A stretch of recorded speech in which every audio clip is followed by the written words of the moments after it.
But in terms of the lineup last weekend and the 0-0 draw to Everton, especially away from home to Everton, this was how they lined up. So the typical 4-2-3-1.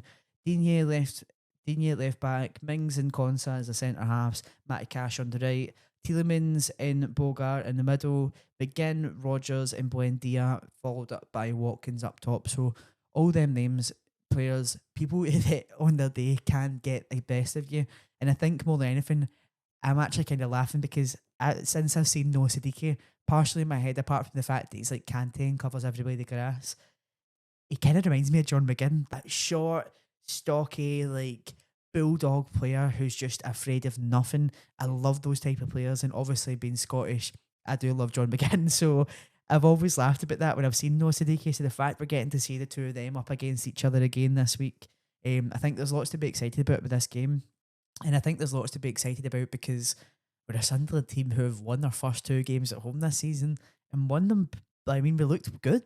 We looked even against. There'll be a lot of people that said, "Oh, Brentford unlucky against Brentford," or sorry, Brentford were unlucky against us because of certain decisions or anything. But I honestly don't feel at any point in those two games that we played at home that we haven't looked every piece Premier League competition.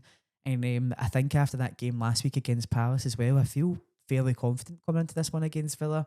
Not that I'm going to overshot them by any means, but the fact that they haven't scored a single goal in 4 games, I would be worried about that if I was a Villa fan. There just seems to be something missing, like a certain element of like toothlessness in attack. And against a Sunderland team have really came into their own, been able to defend compact, defend well in the box.